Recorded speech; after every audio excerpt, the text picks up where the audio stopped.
Monika Gomes de Silva college के staff list में आपका नाम नहीं है। यहाँ तक कि डीन और एडमिन स्टाफ आपको जानता तक नहीं, न नाम से न चेहरे से। नताशा, अभी उसका सिर्फ एक झूठ पकड़ा गया है, आगे देखो और क्या क्या पता चलता है। जॉर्ज, लेकिन मोनिका कॉलेज जाती थी, मुझे अच्छी तरह से पता है।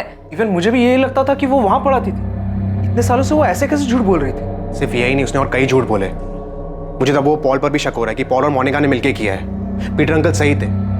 अब तो मुझे भी यकीन हो गया कि सारी डेथ नेचुरल डेथ नहीं थी। आई एम श्योर उनसे कुछ गलती हो रही है। मतलब गलती कॉलेज स्टाफ की है कि वो आपको नहीं पहचान रहे? नहीं, कॉलेज नहीं, गलती नताशा और जॉर्ज कर रहे हैं। मैंने कभी उनसे कहा ही नहीं कि मैं डिसिल्वा कॉलेज में प्रोफेसर हूँ। पता नहीं गलती कर रहे हैं या फिर जानबूझकर झूठ बोल रहे हैं। मैं डिसिल्वा कॉलेज जाती हूँ, लेकिन पढ़ाने के लिए नहीं, अपने काम से।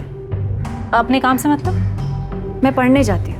तो अब आप कह रही हैं कि आप डिसिल्वा कॉलेज की स्टूडेंट हैं? नहीं, मैंने ये नहीं कहा। मैं तो ऑलरेडी ग्रेजुएट हूँ। पढ़ने का शौक है, इसलिए डिसिल्वा कॉलेज की लाइब्रेरी जाती हूँ। इनफैक्ट वही नहीं, और भी लाइब्रेरीज जाती हूँ। तो मिस्टर पॉल, आप भी यही कह रहे हैं कि आपको पता नहीं था कि मोनिका डिसिल्वा कॉलेज में पढ़ाती है? एक्चुअली सर, मुझे लगता था कि वो वहाँ पढ़ाती है, लेकिन उसने सामने से कभी कहा नहीं कि वो उस कॉलेज में प्रोफेसर है। और जब मैंने पूछा तो उसने बताया कि वो वहाँ सिर्फ लाइब्रेरी में पढ़ने जाती है। वो सही बोल रही हैं। हमारे लाइब्रेरी मिसेस गायत्री कुंदनकर ने बताया कि मोनिका यहाँ लाइब्रेरी में रेगुलरली आती है। मिस्टर रसल, मोनिका ना तो स्टाफ में है ना स्टूडेंट है, फिर भी वो पिछले 15 सालों से रेगुलर यहाँ आ रही है। वो ऐसे कॉलेज में लाइब्रेरी में एंटर कैसे हो सकती है? आप लोगों ने अलाउ कैसे किया? मैं खुद ये सुनकर हैरान हूँ इंस्पेक्टर। अजीब बात है, मतलब कैसे कोई ऐसे झूठ बोल सकता है कि वो यहाँ टीचर है, और क्यों, जबकि उसका इस कॉलेज से कोई लेना देना ही नहीं। क्यों? मोनिका ने क्यों झूठ बोला कि वो डिसिल्वा कॉलेज में केमिस्ट्री की प्रोफेसर है? इन्वेस्टिगेट कर रही टीम को यह समझ में नहीं आ रहा था कि मोनिका के इस तरह से झूठ बोलने का कारण क्या था। क्या इन्वेस्टिगेशन में इस क्यों का जवाब मिलने वाला था? इन 6 मौतों को अब मर्डर की तरह से देखा जाने लगा था। सर, मुझे तो यही लगता था कि वो यहाँ पर पढ़ाती है। काफी टाइम से मैंने उसका आईडी कार्ड भी नहीं चेक किया था। वो रेगुलरली यहाँ आती थी। अगर मुझे पता होता कि उसका इस कॉलेज से कोई लेना देना नहीं है तो मैं उसे अंदर घुसने भी नहीं देती थी। आपने आखिरी बार उसका आईडी कब देखा था? सर, याद नहीं है, काफी पुरानी बात है। पर हाँ, मुझे इतना याद है कि उसके पास स्टाफ का एक आईडी कार्ड था।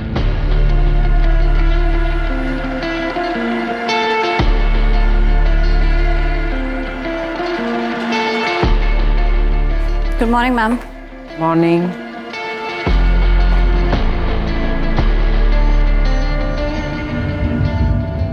आपके पास उन किताबों की लिस्ट है जो उसने यहाँ से इशू करवाई हो और अपने घर लेके गई हो? वो कोई भी किताब अपने घर नहीं ले जाती थी। जो भी किताब पढ़ती थी वो यहीं पर पढ़ती थी। बल्कि मैंने उसे 1-2 बार कहा भी था, मोनिका, मैंने देखा है तुम किताबें यहीं पर बैठकर पढ़ती हो, घर क्यों नहीं ले जाती? आराम से पढ़ लिया करो ना। मैडम, मुझे कोई भी काम अधूरा छोड़ना पसंद नहीं है, इसलिए यहीं पे पढ़ लेती हूँ। और वैसे भी घर पे और भी बहुत सारे काम होते हैं। मुझे भी ये समझ में नहीं आ रहा है कि ये हो कैसे सकता है। वो लाइब्रेरी में आती है, यहाँ तक कि हमारी सिक्योरिटी भी नहीं रोकती उसे यहाँ आने के लिए। उन्हें भी ये लगता है कि वो यहाँ पढ़ाती है। साहब, वो मैडम तो मेरे यहाँ पे नौकरी लगने से पहले से आती हैं, सब जानते हैं उन्हें साहब। कभी आई कार्ड चेक किया तुमने उनका? साहब, जिन टीचर को रोज आते जाते देखते हैं उनसे आईडी कार्ड कैसे मांगेंगे साहब?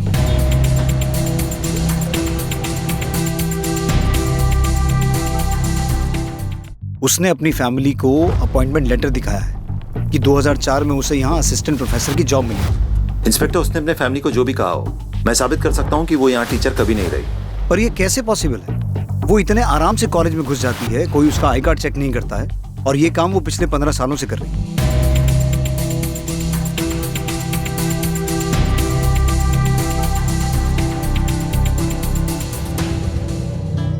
अगर हम ये भी मान ले कि उसने आईडी कार्ड जाली बनवाया होगा और उसी के बेस पे सबने उसे टीचर मान लिया, तब भी आईडी कार्ड हर साल नए बनते हैं। उसने 15 साल कैसे मैनेज किया होगा? मिस्टर रसल, हमारे लिए ये जानना जरूरी है कि क्या मोनिका की पहुंच बैरामेक्सिन तक हो सकती है या नहीं। लेकिन जब वो इतने सालों से आपके कॉलेज में, लाइब्रेरी में खुलेआम घूम सकती है, तो वो आपकी केमिस्ट्री लैब में भी जा सकती है और वहां से बैरामेक्सिन लेकर लैब से, कॉलेज से बाहर भी जा सकती है। ये इम्पॉसिबल है इंस्पेक्टर। बैरामेक्सिन एक रेस्ट्रिक्टेड केमिकल है, लैब में भी सिर्फ एक्सपेरिमेंट्स में यूज होता है, वो भी कड़ी निगरानी में। मुझे आपके लैब इंचार्ज और लैब टेक्नीशियन से मिलना है। बैरामेक्सिन? इसका नाम मैंने पहली बार तब सुना था जब फिलिप की डेथ हुई थी। पुलिस ने बताया था मुझे कि उसने बेरामैक्सिन लिया था और ये एक तरह का जहर होता है। आज तक इससे ज्यादा मुझे बेरामैक्सिन के बारे में नहीं पता। सचमुच? जी सचमुच। ये एग्जैक्टली है क्या? मैंने कभी नहीं देखा। I mean I don't know. आप वाकई इतने अनजान हैं, फिर अनजान बनने का नाटक कर रही हैं। आप तो मुझे अच्छे से जानती भी नहीं है, फिर ऐसा क्यों सोच रही है मेरे बारे में? आप चाहे तो आराम से अंदर बैठ के बात कर सकते हैं। कॉफी पियेंगी आप? बेरामैक्सिन कहाँ से मिला? डिसिल्वा कॉलेज से ना, इसलिए आप अक्सर वहाँ जाया करती थी, राइट? मैंने कहा ना, मुझे नहीं पता ये बेरामैक्सिन क्या होता है, कहाँ से आता है। मुझे साइंस में इंटरेस्ट है, लेकिन सिर्फ लर्निंग के प्रोसेस से। वैसे ये बेरामैक्सिन होता क्या है? इंस्पेक्टर, ये हमारे लैब टेक्नीशियन हैं, दीपक मंदार, बीरेन चैटर्जी। ये दोनों 1999 से यहाँ काम कर रहे हैं। यहाँ स्टूडेंट्स जो केमिकल यूज़ करते हैं एक्सपेरिमेंट्स के लिए, आप उसके इंचार्ज हैं? Yes sir. सर हम बहुत सावधानी बरतते हैं सर। बेरामैक्सिन जैसे रेस्ट्रिक्टेड केमिकल का तो बहुत ध्यान रखते हैं। सर हम सब चेक करते हैं, क्या एक्सपेरिमेंट है और कितनी मात्रा में केमिकल लगेगा सब। और सर जब हम लोग भी ड्यूटी से वापस घर जाते हैं तो सिक्योरिटी हमें भी चेक करते हैं। इंस्पेक्टर, मैं भी आपको यही बता रहा था कि ये पॉसिबल नहीं है। आप दोनों मोनिका गोम्स को जानते हैं? लाइब्रेरी में कई बार मुलाकात हुई है उनसे, कई बार बातें भी हुई हैं। मैं भी मिला हूँ सर उनसे कई बार, पर मुझे ये नहीं पता था कि वो केमिस्ट्री पढ़ाती है। मुझे लगा किसी और डिपार्टमेंट में। मोनिका से बेरामैक्सिन को लेकर कोई बात हुई है?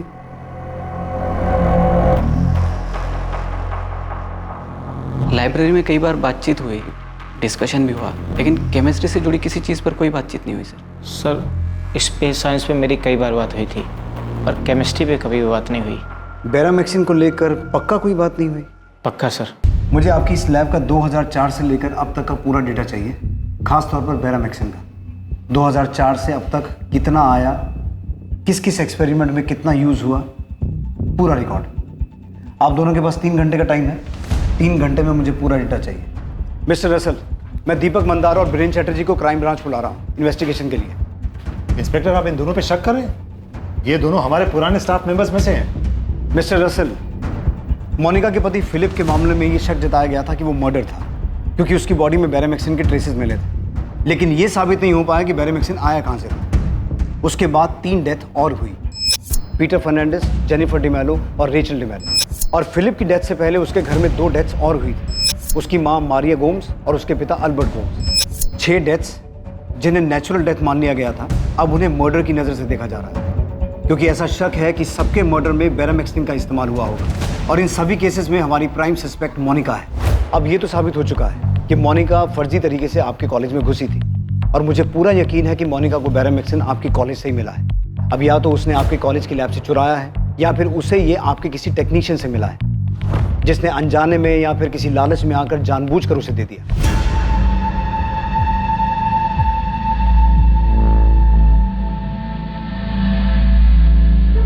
जानबूझकर दिए जाने के चांसेस ज़्यादा हैं, क्योंकि मैं मोनिका को ज़्यादा तो नहीं जानता, लेकिन इतना समझ गया हूं कि वो बहुत शातिर औरत है। उससे उगलवाना मुश्किल होगा, इसलिए हमें आपकी मदद की ज़रूरत पड़ेगी, और मैं उम्मीद रखता हूं कि आप कोऑपरेट करेंगे।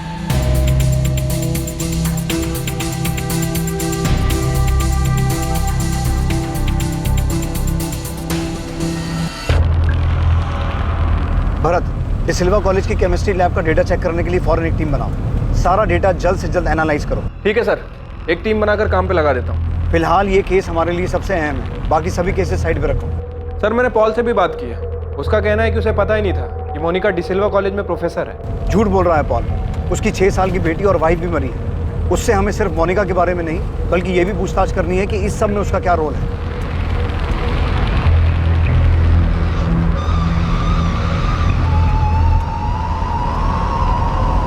अमृता, मुझे जल्द से जल्द मोनिका के फ़ोन रिकॉर्ड्स चाहिए। जब उसने पहला फ़ोन खरीदा होगा तब से लेकर अब तक जितने भी नंबर इस्तेमाल किए हैं, एक एक नंबर की डिटेल चाहिए। सर तब से लेके अब तक मोनिका भी 38 साल की है, तो उस वक्त 18 से 20 साल की होगी जब उसने पहला फ़ोन खरीदा होगा, राइट? मतलब 2001 या 2 से लेकर अब तक। और पीछे जाना पड़े और पीछे जाओ, लेकिन एक एक नंबर की डिटेल निकालो। कॉलेज में फर्जी तरीके से घुसना, अपने आप को प्रोफेसर बताना, कॉलेज से बेरामैक्सिन चुराना, नकली पेपर्स बनवाना। मैं मानता हूँ कि बहुत शातिर औरत है, लेकिन इतना कुछ करने के लिए उसने किसी न किसी की मदद तो ली होगी।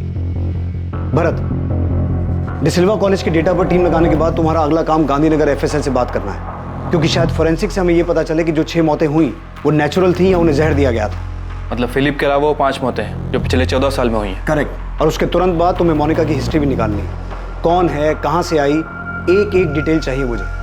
6 मौतें मतलब 6 मर्डर्स, जिसमें एक 6 साल की बच्ची भी है। ये औरत है क्या?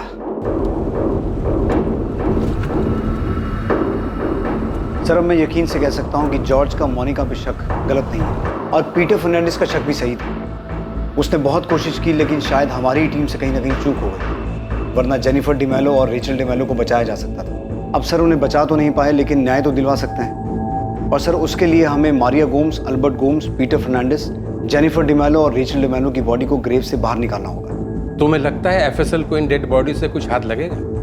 क्योंकि आखिरी बॉडी 4 साल पहले और पहली 14 साल पहले दफनाई गई थी। सर, मैं यकीन से कह सकता हूं कि उन 6 लोगों की डेथ नेचुरल डेथ नहीं थी, बल्कि मर्डर्स है। मैं जानता हूँ ये काफी चैलेंजिंग होगा, लेकिन फिर भी लेट्स डू इट। तुम गड़े मुर्दे उखाड़ते और हम उस मुर्दे में जो कुछ बचा हुआ होता है उससे उसका पूरा इतिहास निकाल लें। डेड बॉडी निकालने की परमिशन के बाद मुझे बॉडीज निकालते वक्त आपकी टीम की जरूरत पड़ेगी। इन्फॉर्म कर देना, मेरी टीम वहां पहुंच जाएगी। मैं इस केस के ऊपर अभी मेरा काम शुरू कर देता हूँ।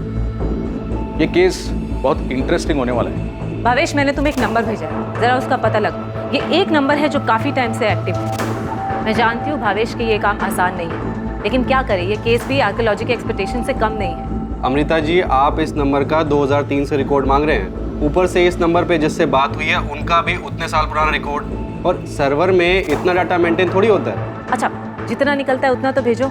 डेड बॉडीज को खोद कर बाहर निकालने के लिए हमें मजिस्ट्रेट का ऑर्डर लगेगा। मैं आज ही लेटर भेजता हूँ। जितनी जल्दी परमिशन मिलेगी उतना अच्छा है। मैं चर्च अथॉरिटी से बात करता हूँ, अगर वहाँ से भी किसी तरह की परमिशन की ज़रूरत है तो ले लेता हूँ।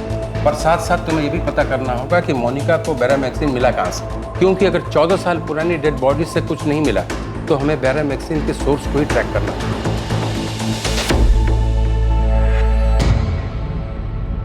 तो ये सब मर्डर ही थे ना सर?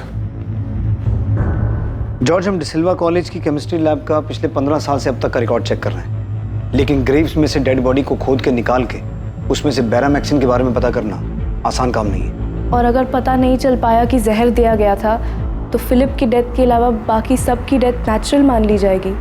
अगर इन डेड बॉडीज में से कुछ नहीं मिलता तो ये केस आगे नहीं बढ़ सकता, जब तक ये ना पता चले कि मोनिका को बैरामैक्सिन कहाँ से मिला। सर, लेकिन आपको ये तो पता चल चुका है ना कि मोनिका 15 साल से वो फेक आईडी से अपने आप को डिसिल्वा कॉलेज की टीचर बता रही थी। इसका मतलब ये होता है कि औरत फ्रॉड है। सर, मुझे तो ये भी यकीन हो गया है कि डैड की जो विल मोनिका ने पीटर अंकल को ला कर दी थी वो भी फेक थी। सर, डैड के विल को हम कोर्ट में चैलेंज करने ही वाले थे। फिलिप की डेथ हो गई इसलिए हम दोनों ने अपनी मर्जी से सब कुछ मोनिका को दे दिया, और उसने अपने नाम पे सब कुछ ट्रांसफर करवा भी लिया था। सारी प्रॉपर्टीज, बिजनेस सब मेरे सामने ही उसके नाम पे ट्रांसफर हुआ था। इनफैक्ट पीटर अंकल और मैंने खुद उन पेपर्स पे साइन किए थे विटनेसेस के तौर पे। नताशा, जॉर्ज, ये केस इतना आसान नहीं होगा। हमें 14 साल पीछे जाना होगा और हर उस चीज़ को प्रूव करना होगा जिससे ये साबित हो कि वो 6 डेथ्स मर्डर्स थे। और सबसे पहले हमें ये पता करना होगा कि मोनिका को बैरामैक्सिन कहाँ से मिला। इतने रिस्ट्रिक्टेड केमिकल के बारे में इतनी जानकारी कहाँ से मिली? मैं यकीन के साथ कह सकता हूँ कि डिसिल्वा कॉलेज में घुसने के लिए उसने फर्जी डॉक्यूमेंट्स बनाए थे, तो हो सकता है तुम्हारे फादर की विल भी उसने फर्जी बनाई हो। पीटर अंकल भी यही समझाने की कोशिश कर रहे थे। वही थे जिन्होंने फिलिप के बॉडी में वो ब्लू मार्क देखा था। सर, माय गॉड, मतलब पीटर अंकल को पता चल गया था कि फिलिप का मर्डर हुआ है, इसलिए सर वो। मोनिका की फैमिली में कौन कौन है? उसके माँ बाप, भाई बहन, कोई और रिश्तेदार, कोई भी? हाँ सर, उसके मॉम डैड है, कैनाकोना में रहते हैं। लीना, मैं जा रहा हूँ। सेबी, इलेक्ट्रिसिटी बिल भरना मत भूलना। हाँ, भर दूंगा। मुझे नहीं लगता कि मोनिका अपनी फैमिली से काफी टाइम से मिली है। मतलब? उनके बीच में रिलेशंस कुछ ठीक नहीं थे। मोनिका के पेरेंट्स फिलिप के डेथ पे भी नहीं आए थे। आई डोंट नो उसने इन्फॉर्म भी किया होगा या नहीं उनको। 6 लोगों की डेथ जो शायद मर्डर्स हों, तो मोनिका का इसके पीछे का मोटिव सिर्फ तुम्हारी प्रॉपर्टी को हासिल करना था? मुझे लगता है कुछ और भी गड़बड़ है। वही तो हम भी समझ नहीं पा रहे कि मोनिका के साथ गड़बड़ क्या है। सर, पॉल की वाइफ रेचल और उसकी बेटी जेनिफर, हमें लगता है कि उन दोनों को भी मोनिका ने मारा है सर, जिनका हमारी प्रॉपर्टी से कोई कनेक्शन नहीं है। मोनिका का मानसिक संतुलन ठीक है ना? सर मोनिका हमेशा से एक बहुत अच्छी इंसान रही है, पर अब लगता है कि शायद उसकी पर्सनालिटी का कोई दूसरा भी साइड है जिसके बारे में आज तक हमें पता ही नहीं चला।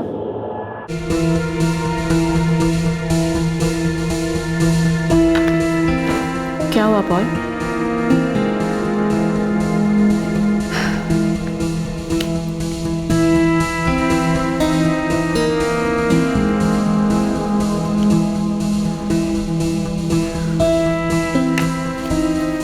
तुम्हें क्या लगा मैंने तुम्हारे खाने में कुछ मिलाया है? तुमने ग्रेवयार्ड पे रेचल को किस क्यों किया था? क्योंकि रेचल मेरी बहुत अच्छी दोस्त थी Paul. I love you Paul. मैंने कुछ नहीं किया है। नताशा और जॉर्ज को गलतफहमी हो रही है। पॉल मैं प्यार का दिखावा नहीं कर सकती, लेकिन मैं उन सब से प्यार करती थी जिन्हें मैंने खोया है। मुझे भी बहुत दुख है उनके जाने का।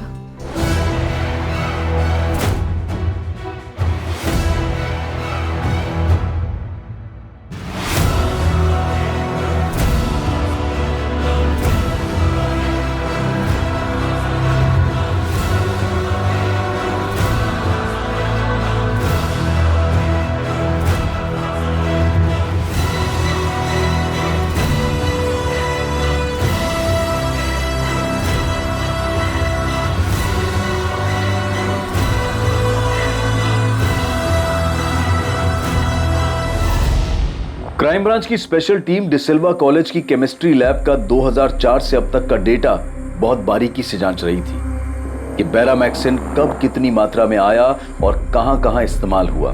लैब टेक्नीशियन दीपक मंदार और बीरेन चैटर्जी को भी पूछताछ के लिए बुलाया गया था। इसी दौरान मारिया गोम्स, एल्बर्ट गोम्स, फिलिप गोम्स और पीटर फर्नांडिस के अवशेष जांच के लिए ग्रेव्स खोदकर बाहर निकालने की परमिशन भी मिल गई और जेनिफर डिमेलो और रेचल डिमेलो के भी ग्रेव्स को खोदकर उनके अवशेष बाहर निकालने की अनुमति मिल गई।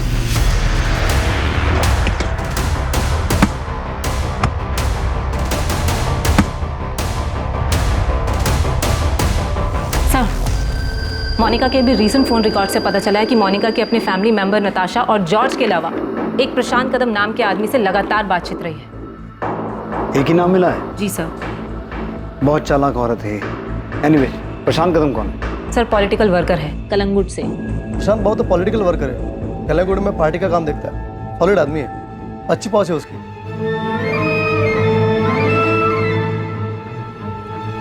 ऐसा कोई बड़ा पॉलिटिशियन नहीं है, पर एरिया में धाक है उसकी। पर मैम ये मोनिका का प्रशांत कदम से क्या कनेक्शन हो सकता है? गणेश, ये तुम मुझसे मत पूछो, खोद कर निकालो और मुझे बताओ कि क्या मामला है। ये 6 के 6 डेथ मर्डर्स लग रहे हैं।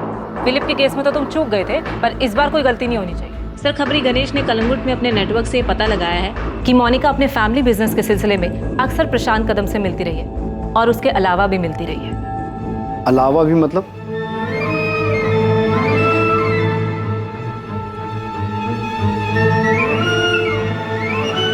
सर एक्चुअली कलंगुट में प्रशांत कदम का एक छोटा सा होटल है। सालों से मोनिका और प्रशांत वहां मिल रहे हैं।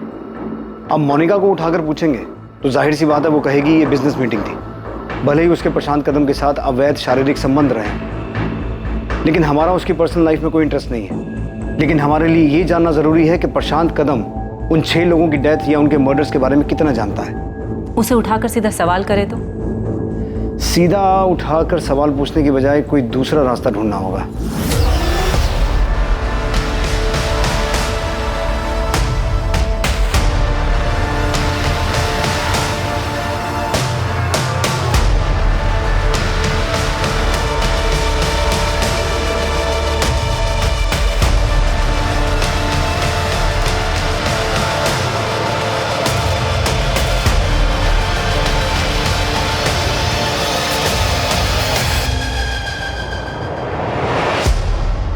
सिर्फ फिलिप गोम्स की मौत के बाद पोस्टमार्टम हुआ था और उसकी बॉडी से बेरामैक्सिन के ट्रेसेस पाए गए थे। लेकिन बाकी 5 मौतों में किसी का भी पोस्टमार्टम नहीं हुआ था क्योंकि उनकी मौत को नेचुरल बताया गया था। अब उन बॉडीज को बाहर निकाला गया था, उनके अवशेषों की जांच होने वाली थी।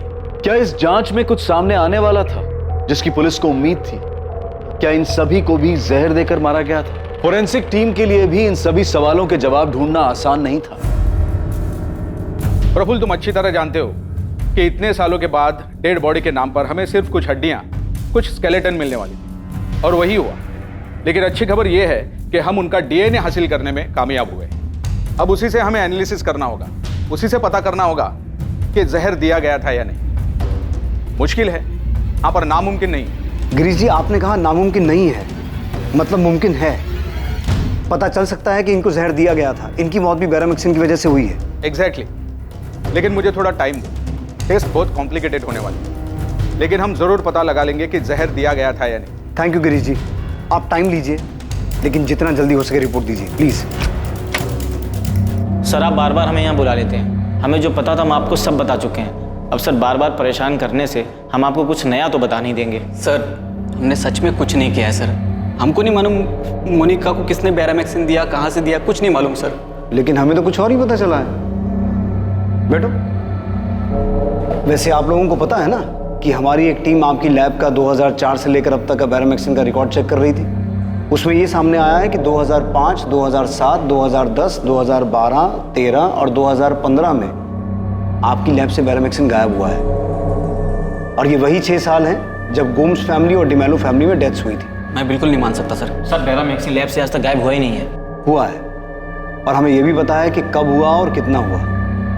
हमें तो ये भी पता चला है कि मोनिका को कैसे पता चला कि कितनी मात्रा में बैरामेक्सिन देना है जिससे दिल का दौरा तो पड़े लेकिन जांच में सामने ना आए। थैंकफुली उस दिन तब तक हमने फिलिप की बॉडी उसकी फैमिली को हैंडओवर नहीं की थी, और उसी वक्त पीटर फर्नांडिस ने नोटिस किया कि फिलिप की बॉडी नीली पड़ रही है। डॉक्टर प्रांस भाई, मैंने उन सभी डॉक्टर से बात की है जिन्होंने बाकी लोगों के केस हैंडल किए थे, लेकिन उनमें से कोई भी डॉक्टर ये पता नहीं लगा पाया कि उन्हें जहर दिया गया था। इंस्पेक्टर, जैसे कि मैंने बताया, इसमें 2 वजह हो सकती है। पहली ये कि उसे जहर दिया ही नहीं गया हो। ये तो इम्पॉसिबल है, क्योंकि मोनिका गुम्स के बारे में जो भी सच सामने आया है वो आम बात नहीं है।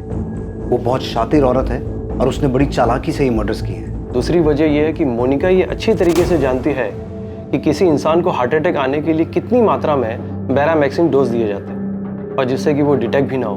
तो मोनिका को एग्जैक्टली पता होगा कि कितना बैरामेक्सिन देना है। शायद मोनिका को एग्जैक्ट मात्रा पता थी, और ये वो खुद पता नहीं लगा सकती जब तक कोई एक्सपर्ट उसे ना बताए, और इसी काम में आप दोनों ने उसकी मदद की है। वैसे आपकी जानकारी के लिए बता दूं, बाकी 5 लाशों को भी ग्रेव्स में से खोद के निकाल लिया गया है। उसकी जांच चल रही है, और अगर उन लाशों में बैरामेक्सिन के ट्रेसेस मिले ना, तो तुम दोनों तो बहुत बुरा फंसने वाले। सर, मैं कसम खा के बोल रहा हूँ, मैंने कुछ नहीं किया। सर, इतना खतरनाक केमिकल जो एक्सपेरिमेंट में भी इतनी निगरानी में यूज होता है, मैं ऐसे ही किसी को नहीं दूंगा। सर, हम पहले ही बता चुके हैं, हम बस उसे लाइब्रेरी में मिले थे, थोड़ी बहुत कुछ बातचीत हुई थी, लेकिन केमिस्ट्री या बैरामेक्सिन के बारे में कोई बातचीत नहीं हुई। हम लोगों ने लैब के रिकॉर्ड बहुत अच्छे तरीके से मेंटेन किए। हमें मान ही नहीं सकते सर कि केमिकल गायब हुआ है। अगर हुआ भी है तो किसी और ने किया है सर, हम दोनों ने नहीं सर। किसी और ने किया है मतलब? और कौन कर सकता है? देखो, बात को समझ लो, ये केस बहुत सीरियस है। हम ऑलरेडी 14 साल लेट चल रहे हैं। अब अगर किसी की वजह से 1 दिन की भी देरी हुई ना, तो उसे बख्शेंगे नहीं हम। सर, हमने कॉलेज से मिले डेटा को 6ठी बार छाना है। कुछ मिला? नहीं सर। और आपको? नहीं। दीपक और बीरेन अभी भी कह रहे हैं कि उन्होंने बैरामेक्सिन मोनिका को नहीं दिया। सर, इतने सालों में रत्ती भर बैरामेक्सिन लैब से गायब नहीं हुआ। सारा रिकॉर्ड क्लियर है। सर, मुझे नहीं लगता कि मोनिका को बैरामेक्सिन लैब से मिला होगा। मोनिका को बैरामेक्सिन दीपक और बीरेन ने ना दिया हो, बल्कि किसी स्टूडेंट ने उसकी हेल्प की हो। एक्सपेरिमेंट के टाइम पे केमिकल चुराया और मोनिका को दे दिया। इंस्पेक्टर, स्टूडेंट्स को कोई भी केमिकल लैब से बाहर ले जाने की इजाजत नहीं है। वो उन्हें वहीं एक्सपेरिमेंट में यूज करने को मिलता है और वहीं खत्म करना पड़ता है। लेकिन जब मोनिका आपके कॉलेज में घुस सकती है, सबको बेवकूफ़ बना सकती है कि वो वहाँ पढ़ाती है, तो हो सकता है कि उसने किसी स्टूडेंट को बेवकूफ़ बनाया हो, उसे यूज़ किया हो। इंस्पेक्टर, सिर्फ इसलिए कि हमसे एक गलती हो गई कि वो यहाँ टीचर बन के आती रही और हम पकड़ नहीं पाए, इसका मतलब ये नहीं कि आप हमारे सारे स्टाफ पर शक करेंगे। और जब आपको हमारे स्टाफ से कुछ नहीं मिला तो आप हमारे स्टूडेंट पर शक करने लगे। और आप सिर्फ हम पर शक क्यों कर रहे हैं? बैरामेक्सिन सिर्फ हमारे लैब में नहीं यूज होता, बल्कि गोल्ड इंडस्ट्री में भी यूज होता है। आप वहाँ क्यों नहीं पता करते? वहाँ भी पता करेंगे, लेकिन मिस्टर रसल, मुझे एक बात का जवाब दीजिए कि मोनिका ने फेक केमिस्ट्री टीचर बन के जाने के लिए आपका ही कॉलेज क्यों चुना? कोई तो वजह होगी ना उसके पीछे।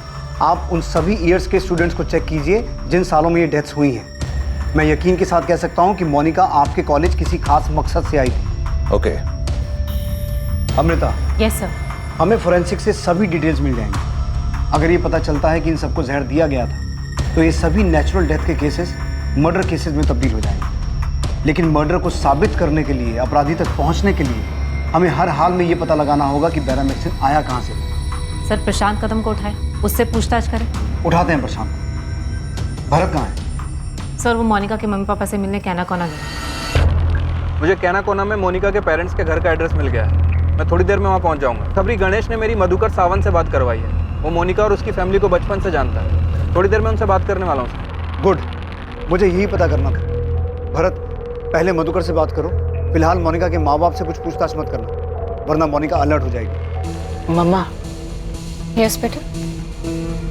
नताशा आंटी और जॉर्ज अंकल कह रहे थे कि बेटा उनकी बातों पर ध्यान मत दो, उनकी बातों का कोई मतलब नहीं। पर मम्मी वो पापा के बारे में बात कर रहे थे। जेम्स, वो दोनों बहुत परेशान है बेटा।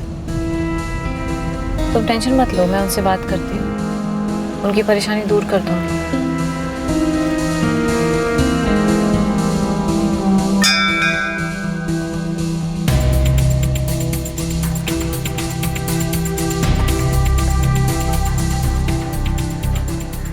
मोनिका, जेम्स को घर का रास्ता पता है, वो खुद घर वापस आ सकता है। नताशा, जेम्स मेरा भी बेटा है। फिलिप की हेल्थ और उसके पीने की आदत की वजह से हमने डिसाइड किया था ना कि वो तुम्हारे साथ रहेगा।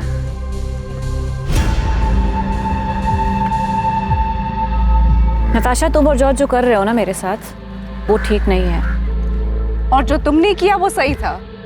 इतने सालों तक तुम झूठ बोलती आ रही हो कि तुम कॉलेज में प्रोफेसर हो। क्यों? क्या जरूरत थी? तुम कर क्या रही थी मोनिका? मैं वहाँ पढ़ाई कर रही थी नताशा, रिसर्च कर रही थी। इनोसेंट लोगों को मारने का research? Mamma, dad, Philip, Peter uncle, Rachel, Jennifer.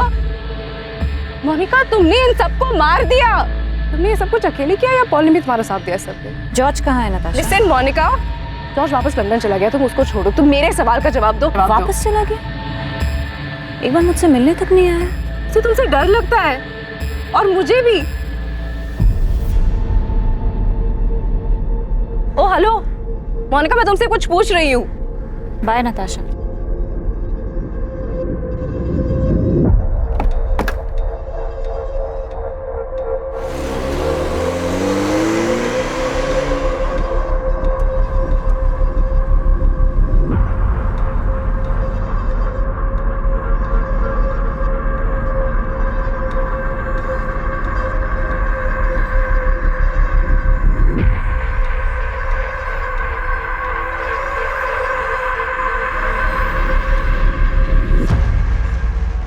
हाँ, जानता हूँ मोनिका, कई साल से जानता हूँ। तो चलो फिर तुमसे कुछ पूछताछ कर लेते हैं। इस बारे में काफ़ी टच में हूँ मोनिका, तो जानते ही होगे किस बारे में बात करनी।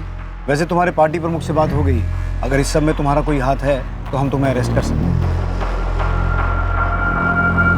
चलो। हेलो। प्रशांत कदम बहुत कुछ जानता था। इस मामले में उसकी भूमिका होने के भी काफी आसार थे, पर बावजूद इस सब के उसे तोड़ना पुलिस के लिए आसान नहीं था। दूसरी तरफ कैनाकोना में पुलिस मधुकर सावंत से मोनिका के अतीत के बारे में बहुत कुछ सनसनीखेज जानने वाली थी।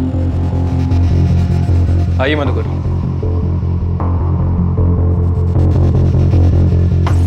वो मोनिका का शादी का बाद से ही मैं उसको कभी नहीं मिला है सर। और उसका माँ बाप सेबेस्टियन और लीना, वो भी कभी कभार ही मिले होंगे।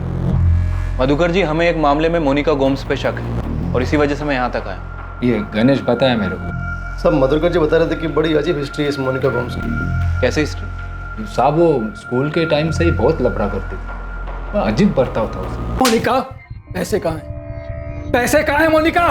मुझे नहीं पता, मैंने नहीं लिया। मोनिका, तू झूठ बोल रही है ना? मैंने तुझे देखा, पर्स के आजू बाजू में डेस्क के पास तू घूम रही थी। मैंने तुझे पूछा ना कि तू क्या कर रही है, तूने क्या बोला मुझे? कि तू भूख ढूंढ रही है। तूने मुझे झूठ बोला ना? मैं भूख ढूंढ रही थी। झूठ, फिर झूठ, एक के बाद एक झूठ। मुझे डेस्क के पास बुक कहाँ से आई तेरी? हाँ, कहाँ से आई? बोल। पर्स से पैसे चुराए ना तू? चुराए ना पर्स से पैसे? हाँ, करने के बाद भी चुरा। सच बोलना।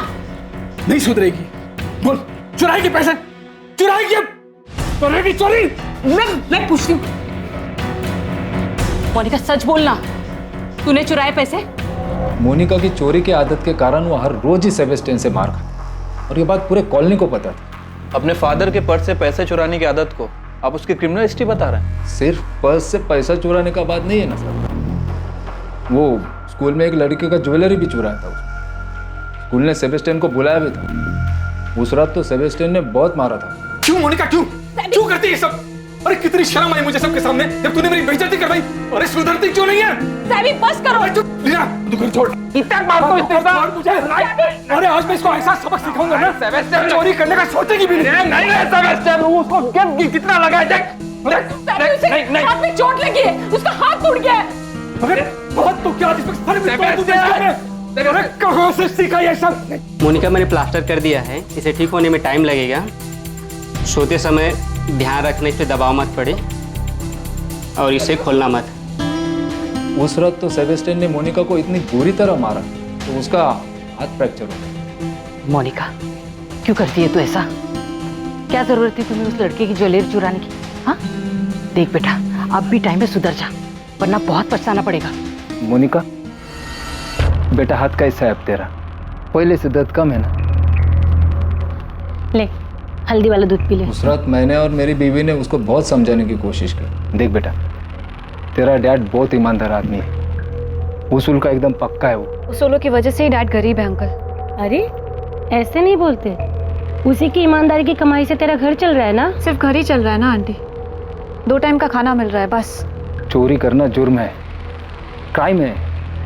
अरे बहुत बुरी आदत है, अगर ये आदत तूने नहीं छोड़ी ना तो एक दिन तुझे। एक दिन मेरे पास बहुत सारा पैसा होगा अंकल, मैं बहुत अमीर बन जाऊंगी, जो चाहूंगी वो खरीद पाऊंगी, किसी के सहारे नहीं रहूंगी। तेरा डैड जो भी कर रहा है ना तेरे अच्छे के लिए कर रहा है।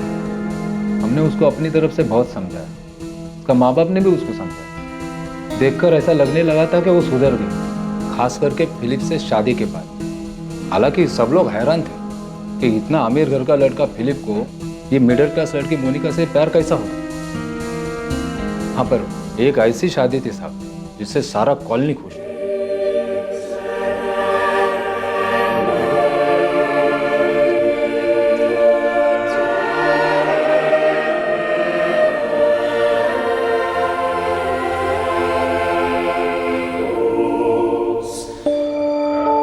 मोनिका के माँ बाप ही नहीं बल्कि आपकी कॉलोनी उसकी शादी से खुश थी। मधुकर जी, हमें पता चला है कि मोनिका काफ़ी टाइम से अपने पेरेंट्स से मिलने नहीं गई और उसके पेरेंट्स भी काफ़ी समय से मोनिका से मिलने नहीं आए, यहाँ तक कि फिलिप्स गोम्स की मौत हो जाने के बाद भी नहीं। ऐसा क्यों? इस बारे में मैं ज़्यादा नहीं जानता है सर। हाँ पर सेबेस्टियन ने अपनी लाइफ में कुछ चीज़ों को स्वीकार कर लिया था। देखना नहीं चाहती मतलब? मैं कुछ समझा नहीं। वो मुझसे और लीना से मिलना ही नहीं चाहती, उसे अब अपनी ज़िंदगी में हमारी कोई ज़रूरत नहीं। मरे और कितना? पता नहीं, मुझे लगता था फिलिप से शादी के बाद वो बदल जाएगी, ठीक हो जाएगी, पर ऐसा कुछ नहीं हुआ। वो जैसी थी वैसे ही है। मेरी इकलौती बेटी, इकलौती औलाद अपने माँ बाप की शक्ल तक देखना नहीं चाहती। सेबेस्टियन ने कभी नहीं बताया कि मोनिका ने उनसे नाता क्यों तोड़ा। देखिए मधुकर जी, आप मोनिका और उसकी फैमिली को बचपन से जानते हैं। मैं आपसे सीधा एक सवाल पूछता हूँ, कुछ छुपाइएगा। मधुकर जी, क्या यह पॉसिबल है कि सेबेस्टियन और लीना को पता था कि उनकी बेटी मोनिका ने अपने ससुराल वालों को जहर देके मारा? मधुकर जी, मोनिका के पति के केस में साफ हुआ है कि उसकी बॉडी में जहर था। अभी साहब मेरे को सेबेस्टियन, लीना और मोनिका के बारे में जितना भी मालूम था ना मैंने आपको बता दिया। अब ये सेबेस्टियन और लीना उसका बारे में क्या जानता है क्या नहीं जानता है वो मेरे को नहीं मालूम।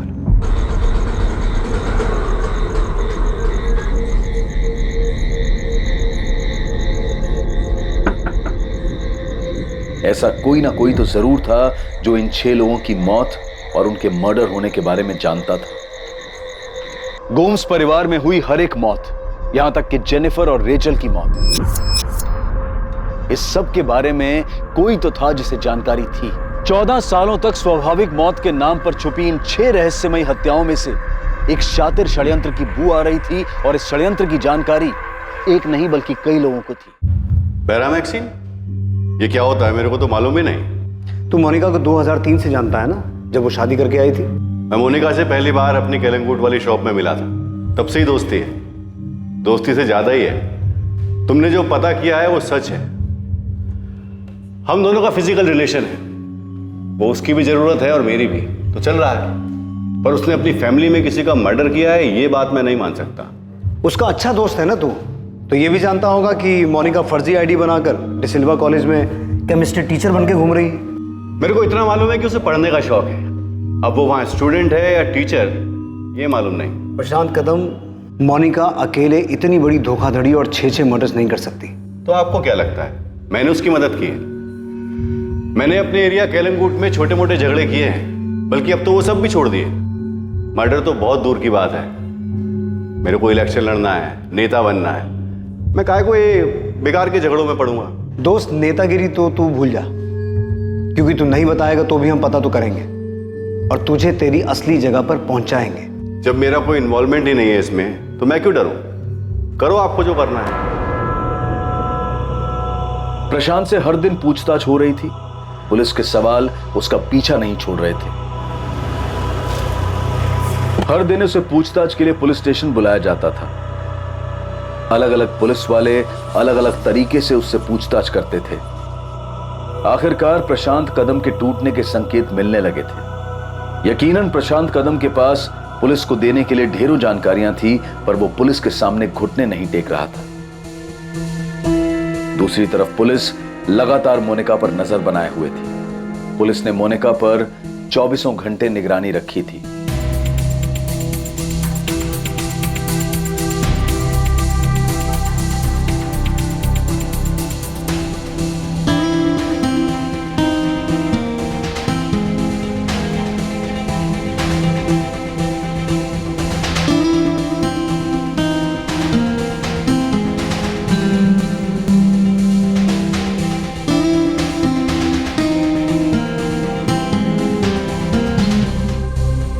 मिस हो गया सर।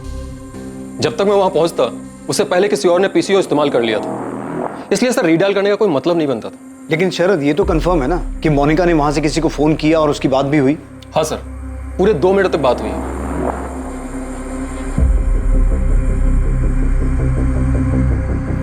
मोनिका ने 1:30 पे कॉल किया था। सर ये है उस पीसीओ का नंबर जहां से उसने कॉल किया था। अमृता, इस लैंडलाइन नंबर के कॉल रिकॉर्ड्स मंगवाओ। ये जानना बहुत जरूरी है कि उसने किसको कॉल किया था। जी सर। पर भाऊ, इसमें मेरा कोई हाथ नहीं है। मैंने कोई बैरामैक्सिन या ऐसा कुछ भी सप्लाई नहीं किया है। देख प्रशांत, तू पार्टी मेंबर है और इस औरत पे पुलिस को 1 नहीं 6 मर्डर का शक है। ऐसा नहीं हो कल पार्टी को इसकी या तेरी वजह से। भाऊ, ऐसा कुछ नहीं होगा।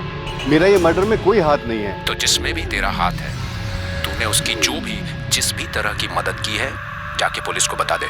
मेरी बात तो सुनो, मैंने उसको थोड़ी मदद की है, लेकिन मुझे नहीं पता था कि उसने ये सब। प्रशांत, मेरे को सुनाने का मतलब नहीं है। तुझे जो बताना है, जो कहना है, पुलिस को जाके कह। पुलिस के लिए ये एक बड़ी सफलता होने वाली थी कि प्रशांत बयान देने और सच बताने के लिए तैयार हो गया था।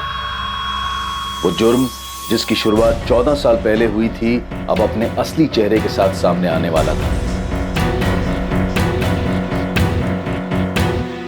अब एक बड़ा खुलासा होने जा रहा था। एक ऐसी कड़ी, एक ऐसी समानता सामने आने वाली थी जो 14 सालों तक सबकी नजरों से बची रही थी। इन सभी 6 मौतों में एक समानता थी जो फिलिप गोम्स के केस के अलावा सभी केसेस में छूट गई थी। इंस्पेक्टर प्रफुल्ल, जिस रिपोर्ट का तुम्हें बेसब्री से इंतजार था वो मेरे सामने मेरे टेबल पर है। फिलिप गोम्स का एनालिसिस पोस्टमार्टम के चलते तुम्हारे पास पहले से ही है। बाकी 5 लोगों की मौत जिस प्रकार हुई थी, वो अगर मैं तुम्हें बताऊंगा तो तुम चौंक जाओ। सबको जहर दिया गया था? हाँ, एनालिसिस के मुताबिक उन सभी को फिलिप गोम्स की तरह बैरामैक्सिन दिया गया। मारिया गोम्स, अल्बर्ट गोम्स, पीटर फर्नांडिस, 6 साल की बच्ची जेनिफर और उसकी माँ रेचल डिमेरो, इन सभी को बैरामैक्सिन दिया गया था, जिसकी वजह से उन्हें हार्ट अटैक आया, जिसकी मात्रा इतनी कम थी कि डॉक्टर भी उसे पहचान नहीं पाए और उन्हें डेड डिक्लेयर कर दिया। और इस तरह सारे मर्डर्स एक नेचुरल डेथ बन गए। 6 मासूम लोगों की हत्या जो 14 साल तक स्वाभाविक मौत मानी जाती रही, दरअसल ये मौत स्वाभाविक नहीं, क्रूर हत्याएं थीं। 2010 में फिलिप गोम्स की मौत पर शक सबसे पहले गहराया था, पर अनदेखी और लापरवाही के कारण ये हत्या आत्महत्या के नाम पर दर्ज की गई और फाइल बंद कर दी गई। जो सच 14 साल जमीन में दफन रहा, वो आज बाहर आकर न्याय की गुहार लगा रहा है। एक नहीं 6 निर्मम हत्याओं की कहानी कह रहा है। ये साबित हो चुका है कि 6 लोगों की डेथ नेचुरल नहीं बल्कि मर्डर्स थे। इन 6 लोगों को मारने के लिए जिस बैरामेक्सिन का यूज हुआ, क्या आपको उसकी जानकारी मिल चुकी है कि वो कहाँ से आया था? अभी तक तो नहीं मैम, लेकिन जल्दी पता चल जाएगा। मोनिका जिस कॉलेज में प्रोफेसर बनकर जाती। देखिए, मैं बता चुका हूँ कि अभी सिर्फ ये साबित हुआ है कि 6 लोगों के मर्डर्स किए गए।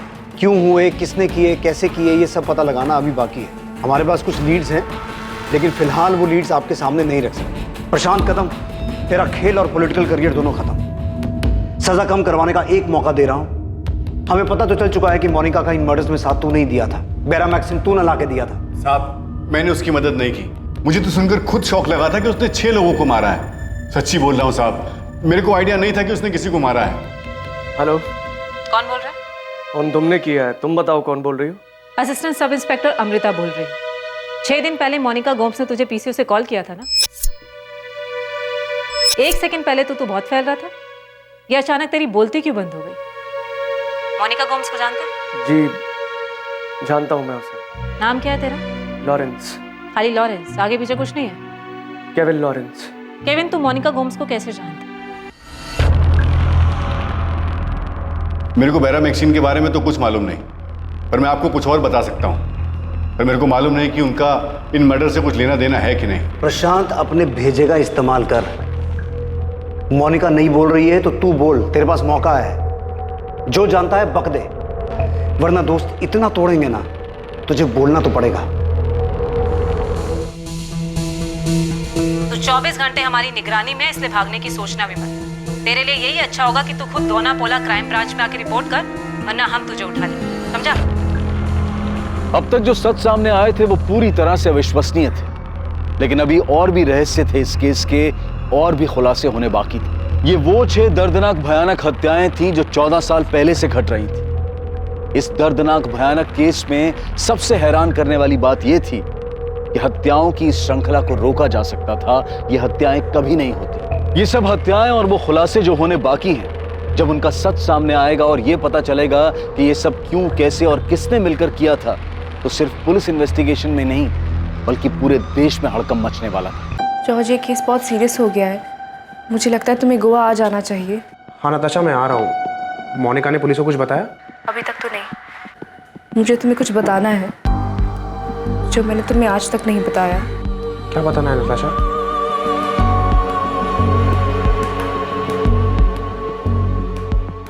ये षड्यंत्र कैसे रचा गया, कैसे अपने अंजाम तक पहुंचा और कौन कौन इस साजिश में लिप्त थे, ये हम देखेंगे कल रात 10:30 बजे इस श्रृंखला के आखिरी अध्याय में। जय